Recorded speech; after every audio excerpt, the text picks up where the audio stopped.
A continuación, Poder Ciudadano.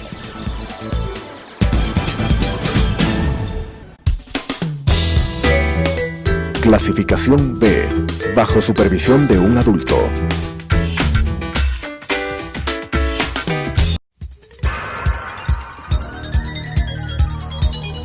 Las opiniones vertidas en este espacio por la producción y dirección del programa son de exclusiva responsabilidad de sus autores y de quienes intervienen en ellos.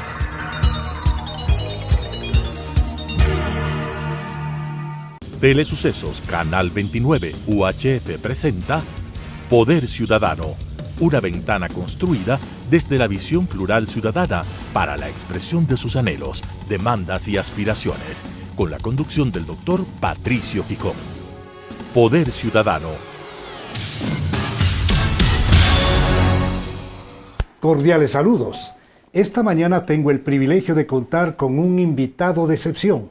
Se trata del doctor Diego Delgado Jara, cuencano, luchador social, doctor en jurisprudencia, maestro universitario, escritor de más de 30 libros, socialista de convicción, un luchador en contra de gobiernos dictatoriales y de gobiernos corruptos. En el año 1987, Diego Delgado recibió una golpiza que casi le cuesta la vida. Ha sido concejal en su tierra natal, en Cuenca, y por 3 ocasiones diputado, esto es, legislador ante el Congreso Nacional. Bienvenido, Diego Delgado. El interés que tiene el país de este momento tiene que ver con 2 aspectos fundamentales. Primero, quiero que Diego Delgado nos dé su impresión como socialista, como hombre de izquierda, como progresista, en relación a que si el gobierno del economista Rafael Correa fue o no un gobierno progresista, un gobierno socialista, un gobierno de avanzada. Y queremos precisamente que sea Diego Delgado, un hombre de convicciones de izquierda, el que nos cuente cuál es su versión respecto de esto que se viene hablando en el Ecuador. En primer lugar, un agradecimiento a esta invitación, las palabras generosas que ha tenido Patricio en la presentación, y además de ello, pues un saludo a todos quienes son parte de este equipo de difusión y a la gente que nos puede mirar o escuchar. Vayamos a materia. A ver, el señor economista Rafael Correa jamás fue hombre de izquierda ni fue parte de la Organización Socialista Ecuatoriana, nunca. Y esto lo conozco bien porque yo fui secretario general y los conozco a todos los socialistas del Ecuador, del Carchi al Macará, desde la península de Santa Elena hasta Nuevo Rocafuerte. El señor economista Rafael Correa, y tengo aquí la hoja de vida de él, quiero mostrarles a ustedes, sí, fue funcionario del ingeniero León Febres Cordero desde 1984 a 1987 en el Centro de Desarrollo Industrial del Ecuador en Sendes de Guayaquil, bajo la coordinación del señor economista Javier Neira Menéndez. Fue también él, recordemos, aparte de ello, funcionario encargado de aplicar las políticas de educación del Banco Interamericano de Desarrollo durante el gobierno del señor arquitecto Sixto Alfonso Durán Ballén Cordobés. Es la hoja de vida elaborada por él mismo, la que se utilizó en la campaña electoral del año 2006, por si acaso. Y en el año 1992 al año 1993 fue director administrativo financiero de los proyectos de educación financiado por el Banco Interamericano de Desarrollo, Quito, Ecuador, con $110 millones al año y un equipo permanente de 120 personas. Tengo aquí incluso el nombramiento de él en el registro oficial del jueves 10 de septiembre de 1992, en el registro oficial número precisamente 23. Está aquí el registro oficial, está aquí el nombramiento en la página 3 del señor economista Rafael Correa, en la calidad que he hecho relación, en calidad de el director administrativo financiero de la unidad ejecutora del MEC-BID, el número de la cédula de él, está ahí el 0900-88-1351-2. Quiero recordar históricamente un hecho. En el año 1951, cuando se forma el movimiento social cristiano, el afiliado 0001 fue el señor doctor Camilo Ponce Enríquez. El número 2 fue el señor arquitecto Sixto Alfonso Durán Ballén Cordobés. Por lo tanto, estamos hablando de la misma corriente ideológica. Tengo aquí una entrevista que le hacen al señor economista Alberto Dajic, que está publicado en el diario El Comercio del miércoles 25 de enero del 2012, en la página cuarta, primera sección, a raíz que el señor Carlos Poli Fagioni, a petición del economista Correa, le pide que se deje insubsistente cualquier tipo de problema con el economista Alberto Dajic. Recordemos que tanto el economista Alberto Dajic como el señor digamos, luego economista Rafael Correa y su hermano Fabricio, eran parte del grupo de los Gustavinos, que es un grupo vinculado al Opus Dei que lo coordinaba el doctor Gustavo Noboa Bejarano. Eso está en un libro de memorias de él, está publicado también en el libro El Séptimo Rafael, de Ana Karina López y de la doctora Almeida, que era editora del diario El Universo, y allí dice el economista Dajic que él, o sea, refiriéndose a Rafael Correa, trabajó en el Ministerio de Industrias en el gobierno del ingeniero León Febres Cordero. Diego, entonces no nos debe sorprender el hecho de que cuando Correa llega al poder, conforma una trípode de poder con nada menos que el abogado Alexis Mera. A ver. Y también, junto a él, el mago del tema de la comunicación engañosa gebeliana, que fue nada menos que Alvarado. Entonces, con esa trípode, ¿cómo se puede hacer un gobierno de corte socialista, de corte progresista? Quiero hacer relación a dos cositas antes de referirme al asunto este de la troika que dirigió el movimiento Alianza País. Miren ustedes, esta es una entrevista que le hacen a Tamara Navas, que era la responsable de todas las labores de publicidad en el gobierno de Correa y antes en la campaña electoral era la que se encargó de la propaganda de Correa. Es justamente de la empresa Navas y Navas, Navas y Asociados, Anonimato y Provoca, que trabajaban con el señor licenciado Vinicio Alvarado. En el diario El Universo del martes 11 de mayo del 2010, en la página segunda, tengo aquí el dato, esto me lo sé de memoria porque esto es difícil de olvidar. Dice que contó en la entrevista de Tamara Navas, y he oído la grabación, dice que en la campaña presidencial del 2006, los abogados Carlos Charlie Pareja y Luis Piana la contactaron para que les ayude en la campaña a favor del entonces candidato Rafael Correa. ¿Quién es Charlie Pareja? El secretario del señor ingeniero León Febres Cordero, el abogado de Odebrecht, y además de eso fue el padrino del segundo matrimonio con la señora Mazú, precisamente el 7 de febrero de 1992.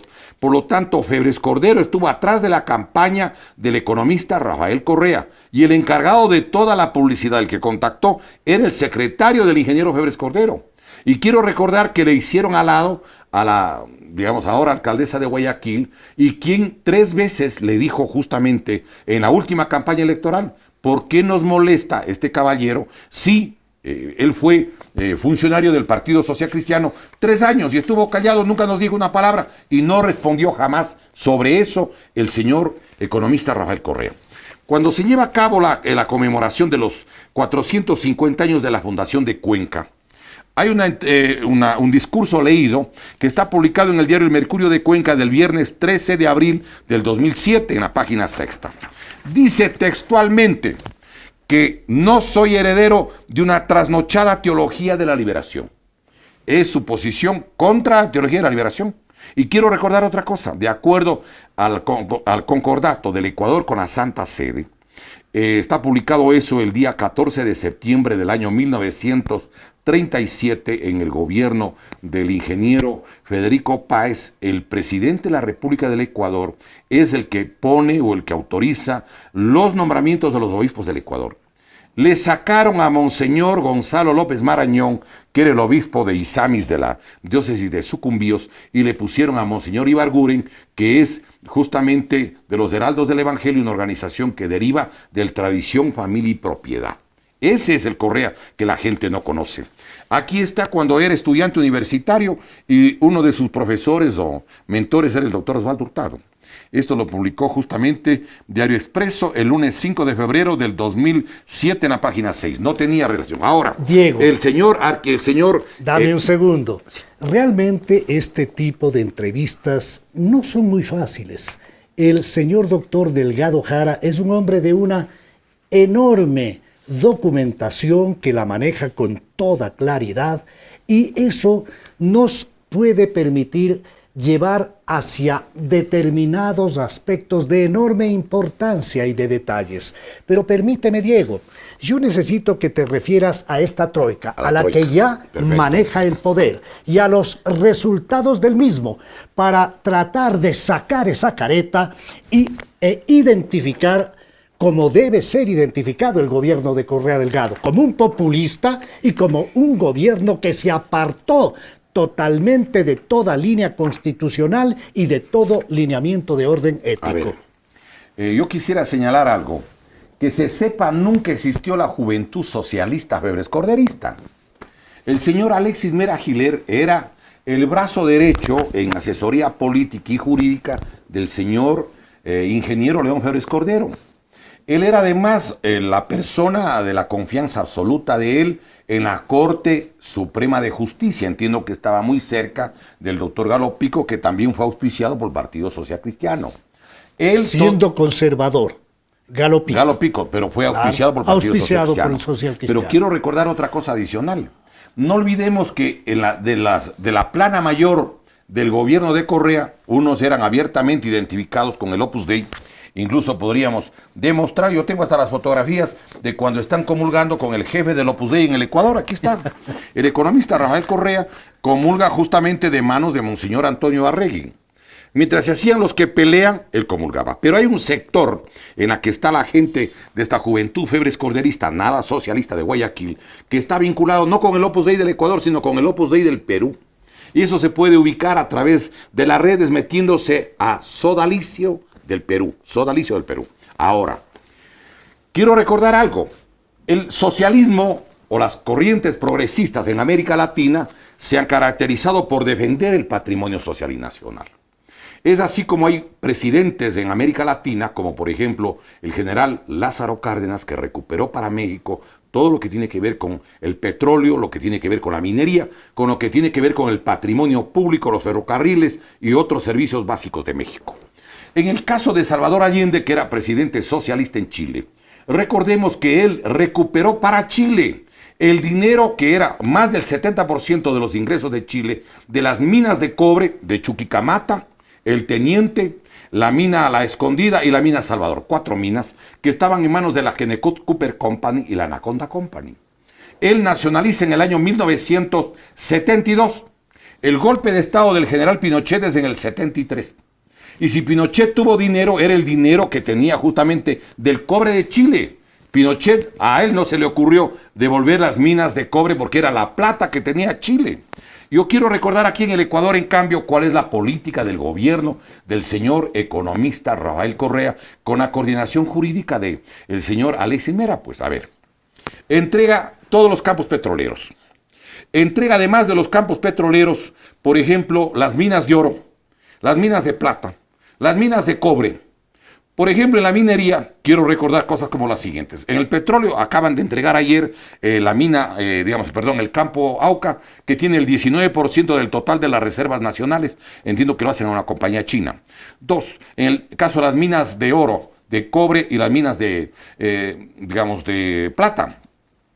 La segunda mina en el mundo, que es la mina de cobre de Pananza San Carlos, entregan a la Junefiel y a la Tonlin Ferrous de la China. La mina Mirador está entregado igualmente a este mismo consorcio a nombre de EXA en el caso de la provincia. Que también son chinos, por supuesto. Claro. Pero además yo quiero recordar otro dato importante. Entregan, por ejemplo, la mina que se llama Fruta del Norte en la Cordillera del Cóndor, que es una mina que va a producir 10.700 millones de dólares. Cuesta toda la inversión, cuesta 684 millones. Pero el Ecuador, solo con el manejo de la telefonía celular, podría haber manejado más de 3.000 millones de dólares al año. Pero en el tema de la telefonía celular se da una cosa tremenda, porque realmente esto rebasa lo que significó el feriado bancario. No sé si tú tienes el costo para el país del feriado bancario en relación al negociado de la telefonía celular. ¿Cómo no? A ver, vayamos por partes. El monto de la pérdida anual por la telefonía celular está publicado en el diario El Telégrafo, en la edición del día 24 de octubre del año 2014. A nombre del Congreso habla la legisladora, presidenta de comisión en esa época, Paola Pavón, ahora prefecta de Pichincha. Ella señala que la cantidad de dinero que se lleva la empresa, Porta Celular, la titular de Claro, cuya matriz es América Móvil en México, propiedad de Carlos Slim Helou, uno de los hombres más ricos del mundo, es de 2.046 millones de dólares solo de Claro. Y la otra empresa, la empresa Movistar, tiene la mitad del número de servidores o de clientes, sería lo más exacto, y entre las dos suman un poco más de 3.000 millones de dólares al año. La concesión es del 2008 hasta el año 2023. Estamos hablando de más de 45.000 millones de dólares. El monto total del atraco bancario se lo calculó con una comisión que estaba conformada por 3 ciudadanos muy reconocidos. Uno, el señor economista Eduardo Valencia Vázquez, que era el presidente de la Corporación Financiera Nacional. El doctor Ramiro Larrea Santos, que era presidente de la Comisión Anticorrupción a finales de la década del 90. Y el tercero era monseñor Víctor Corral Mantilla, que era el obispo de la ciudad de Riobamba. Ellos calcularon, y el informe se presentó en junio del año 2007, presentaron el informe dando cuenta detallada de 8.072 millones de dólares. 8.072 millones. Si uno divide 45.000 millones, quitando la partecita de arriba, significa que allí hay 5.57 veces el total del atraco bancario por la decisión del economista Correa, a cambio de lo cual tenía que pagar como derechos de uso que 470 millones la compañía Porta y 220 millones la compañía Movistar. ¿Y quiénes se benefician de este enorme mega atraco? Bueno, algunas veces hay gente que sostiene que ese contrato se hizo, hay personas que lo han dicho públicamente, incluso un expresidente que tiene un programa Las Sabatinas, él dice que eso se dio a cambio de 600 millones. Y además un porcentaje. Yo quisiera recordar algo adicional porque esto es importante. El Ecuador entrega las tierras rurales del Ecuador, está aprobada la entrega de tierras rurales. Es justamente, recordemos, la Ley Orgánica de Tierras Rurales y Territorios Ancestrales. Esa ley está publicada en el Registro Oficial 711 del día, 14 de marzo del 2016. Aquí está. En el artículo 20 permite que las empresas públicas extranjeras, por ejemplo de la China, lo que sería garantía si es que se da el caso de incumplimiento de pago de deuda. Estaba dirigido a eso. Sí, claro. Sería, por ejemplo, que pueden entregar tierras de costa, sierra, oriente y Galápagos solo con la autorización de la Autoridad Agraria Nacional. Pero la Autoridad Agraria Nacional es el ministro de Agricultura, que nombre propio presidente. Y en el inciso tercero permite la entrega de tierras rurales del Ecuador a empresas privadas. Yo quiero recordar que gobiernos llamados progresistas, como el de Argentina, de los señores Kirchner, que es otra expresión populista, ellos entregaron más de 40 millones de hectáreas de la pampa argentina, sobre todo, a la empresa Monsanto. Y en el caso de Brasil, en el gobierno de Lula y el gobierno de la señora Dilma Rousseff, se entregó alrededor de 64 millones de hectáreas. Esto significa que había un molde, sí, que seguían ese molde, y ese molde venía seguramente desde Venezuela. A ver, yo diría que tiene esto otras características. No creo que todo sea igual, pero miren ustedes, hay cosas que la gente no sabe y que nosotros les podríamos ir demostrando, porque, miren, los señores Isaías le piden a Rafael Correa y al señor Samán que le digan cuánto le dieron para su campaña electoral. Aquí tengo yo otra declaración. Primero, un convenio que firma el gobierno de Correa con los hermanos Isaías y que está publicado en el Universo del viernes 8 de julio del 2011 en la página 11, porque hay una ciudadana que era funcionaria pública, Gloria Sabando, no quería cobrar solo 600 millones como había llegado al acuerdo con Correa, sino ya decía que el monto era mucho más. Pero están aquí, por ejemplo, los aportes, como por ejemplo, en 4 visitas que le hace Correa al señor Guillermo Lasso, en una sola le entrega $50,000. Y esto está publicado, por ejemplo, en el diario El Comercio, en edición del día sábado 2 de febrero del 2013, en la página 4. Estimado Diego, vamos Ahora, a retomar esto, pero no quisiera que nos desviemos de el ordenamiento que teníamos para demostrar que no había ningún tipo de gobierno progresista, ni mucho menos. Gobierno fascista. Tú hablaste de la entrega de recursos naturales. Hablemos de la entrega de puertos, de aeropuertos. Entregan los 4, no solo entregan todas las, gran parte de las reservas de petróleo, entregan las minas de oro. Por ejemplo, en el Azuay hay 3 minas, el caso de la mina que se llama Quinza Cocha, Quinza 3 y Cocha Laguna, donde nacen 5 ríos. Ahí está el proyecto Gavi de oro, ahí está el proyecto Río Blanco de oro. Quiero recordar que entregan adicionalmente los puertos marítimos, claro. ¿Cuál es la entrega de los puertos marítimos? Primero, entregan Puerto Bolívar por 60 años. Desde el año 2017 hasta el año 2077. ¿A qué compañía? Eso le entregan a una compañía turca que se llama Yilport, que aparentemente está a nombre del señor Yildirim, primer ministro del señor Erdogan. Pero la gente sostiene que quienes son los verdaderos grandes aportantes o accionistas, ellos sospechan que ahí está el señor Erdogan, Recep Erdogan, el primer ministro de Turquía, y hay gente en la provincia del Oro que sostiene que allí también habrían inversiones de los ex mandatarios del Ecuador y un ex prefecto provincial de esa provincia. Tremendo. Tremendo. Sí, ¿Qué otros puertos? El puerto de Pozorja, quiero recordar algo. El puerto de Pozorja cuesta $1.200 millones. El famoso de aguas profundas. El de aguas profundas que llaman, sí. Ese puerto es menos de 5 meses de telefonía celular, porque son 4 meses son 1.000 millones.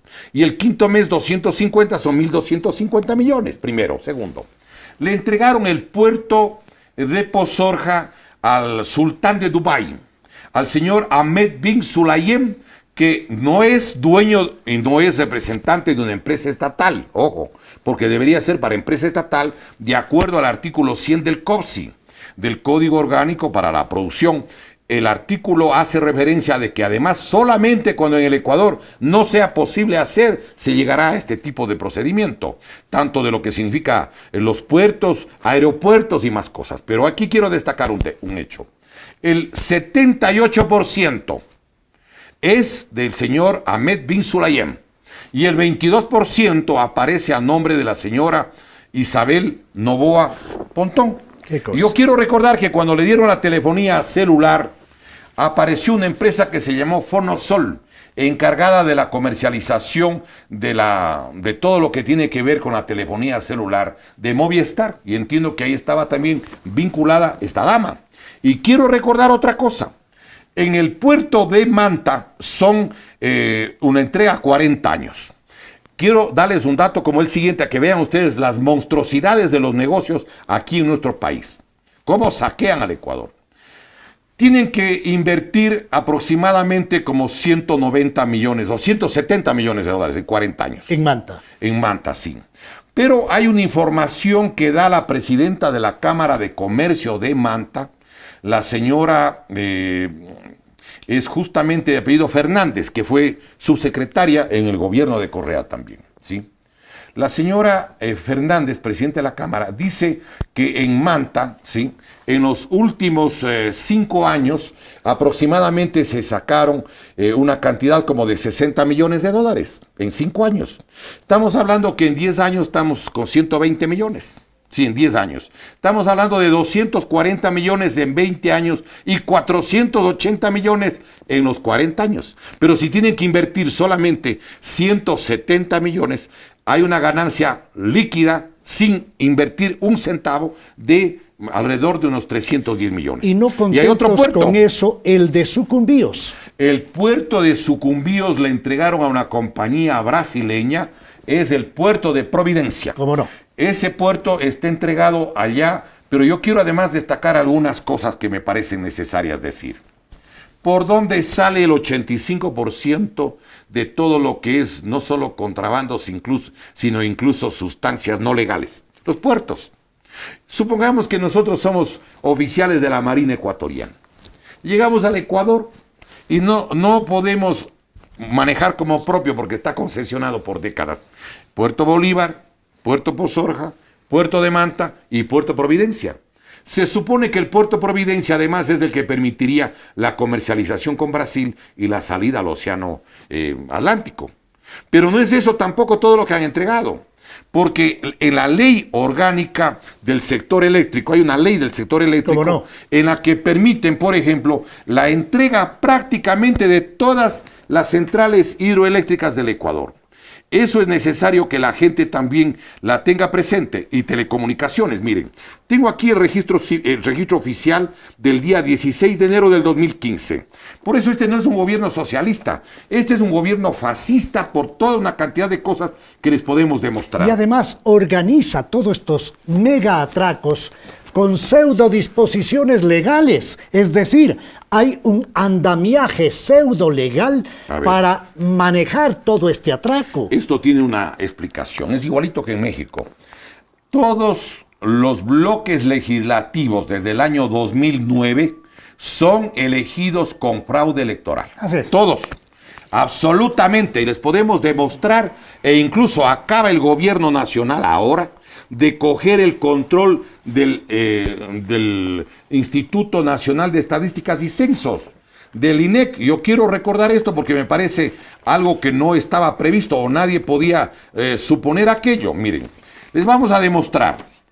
En el caso del último proceso electoral, el Ecuador no tiene 20 millones de personas, no tiene 20 millones, pero el número de votantes en el Ecuador haría suponer que esa es la cantidad de ecuatorianos. ¿Por qué? Porque hay 1.798.000 personas adicionales al total de ecuatorianos, digamos, como mayores de 16 años. Los mayores de 16 años en el Ecuador equivalen al 65.58% de la población nacional.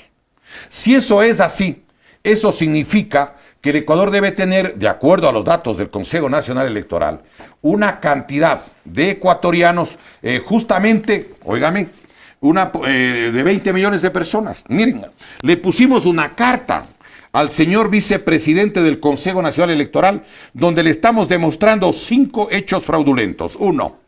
El INEC, el Instituto Nacional de Estadísticas y Censos, dice que hay 11.464.892 ecuatorianos mayores de 16 años. 11.464.000. Ellos dicen no, hay 13.261.994. Exactamente hay una diferencia ahí de 1.797.000 y pico. Pero el Ecuador no tiene 20 millones. Yo les invitaría a los que nos están mirando, entren al sitio web del INEC, del Instituto Nacional de Estadísticas y Censos, al sitio www.ecuadorencifras.gov.es/vertical estadísticas, y el Ecuador ahora no llega a 17 millones con 300.000 habitantes. ¿Y para qué había entonces una mayor población? ¿Era un colchón para organizar el fraude? No, es que el fraude organizan con varios mecanismos. 1, todo el método que utilizaron para el manejo electoral lo hacen con el mismo software o sistema trucado que manejaron durante el correísmo en varios procesos electorales. Que no ha sido topado hasta ahora. Intacto. Incluso los técnicos, los digitadores son los mismos. Pero quiero recordar algo, miren. Con el sistema digitalizado es muy fácil, extremadamente fácil, por ejemplo, programar. Un partido puede tener el 45, el 50, el 55% de la votación y le pueden hacer aparecer con el 1 o 2%, si está, digamos, previamente, maniobrado con los sistemas electrónicos que es posible hacerlo. Con sistemas de programación para aportar y restar. Sí, y puede un partido que tenga 1, 2, 3, 2, 5, 10% aparecer con 50, 55%. Continuará. No se pierda la segunda parte el día viernes 11 de diciembre a las 21 horas.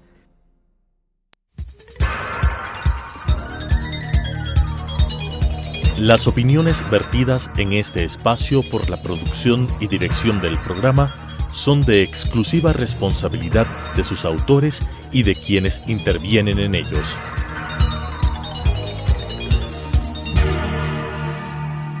Telesucesos Canal 29 UHF presentó Poder Ciudadano, una ventana construida desde la visión plural ciudadana para la expresión de sus anhelos, demandas y aspiraciones, con la conducción del doctor Patricio Gijón.